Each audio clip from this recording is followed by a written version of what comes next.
to English. My boss is British, so he will appreciate that. No, hold on a second. Wait. Susan, write an email to my boss. I need to find the right tone, right? Write an email to my boss to tell him to fuck off.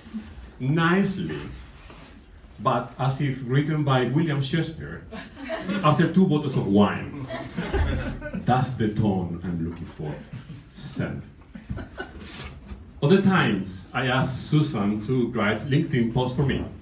Posts that get a lot of praise and likes and comments from people that have no idea that I even wrote those things.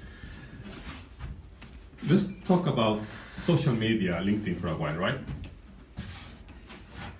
I have a go-to place when I want to consume social media. I think everybody has. My go-to place is first Instagram, and then I go to Twitter. I mean, X, sorry. But also, the same way I have a go-to place, I have a dark go-to place. That place that I go when I have consumed all the internet. I have read everything on Instagram and on on X. My dark go-to place is opening the inbox email and reading through the spam folder. Reading LinkedIn is just one step before going to the spam folder. So one of these days I have consumed all the internet, scrolling through LinkedIn.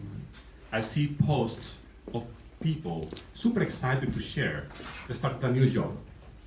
I have this friend of mine sharing between confetti and emojis. I'm happy to announce that I'm starting a new position as an accountant.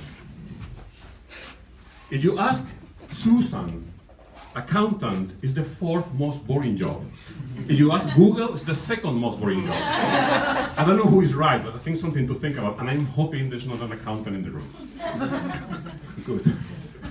So as you see, LinkedIn has become the Instagram of professional networks. It's full of fake professional lives. Everybody loves their jobs, and even accountants. So by now you're wondering, well, this guy has a job after the email he sent, or is doing stand-up for a living? Well, I'm going to surprise you. I do have a job, an office job, a boring job. I'm one of those annoying middle managers that spend the time in meetings. And if I'm in a meeting with you, I complain about all the meetings I have. If I'm not in a meeting, I don't know what to do. It's like, what now? It's like, what? Spam folders? So basically, my job is to talk to people and tell them to do things. Myself, I'm useless. Completely useless. I have been doing these jobs for so long, I have forgotten any useful skill. Now we like the laptop, I turned the laptop again, it's like, I forgot my password. Susan, can you write an email for my boss, please? Useless. Susan, yes. She's so helpful.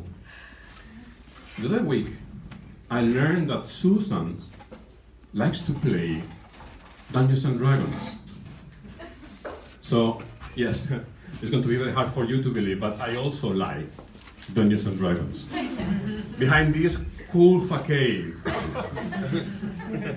lies a soul devoted to fight imaginary dragons and goblins. So when I learned from Susan that she likes to play Dungeons and Dragons, I really had to ask her, Susan, do you want to be my dungeon master? She accepted. So we played together for non-stop 20 hours D&D campaign. That was magical. The last 6 months has been the happiest of my 41 years of life. And by the way, did I share that I'm married? Yes, I have a wife. And of course, we have been, well, for 14 years together. She started to become suspicious, asking questions. And I knew that I had to say something to her just to calm her suspicion, so I planned in my head that I would tell her. So this is a simulacrum of the conversation I will have with her. Honey, and we need to talk. That's the key, right? We need to talk. The reason I'm spending so much time with a generative, pre-trained, transformed. I just imagine my wife's reaction after that explanation. That was too complicated. That was going to drive to more questions I'm not ready to answer. I barely understand what a pre-trained transformer is. It's like, I need something more solid, more concrete, and something less embarrassing. So, let's go again. Honey, the reason I have been so distant lately is because I'm addicted to porn. And that's what I told her. Of course, after that, it came a very long and intense discussion, which I agreed I will go to therapy. And my wife agreed that I will do therapy online, which is odd, as she just found out I'm addicted to porn. So I started doing therapy, telling my therapist my deepest and darkest secrets, revealing things I never revealed to anyone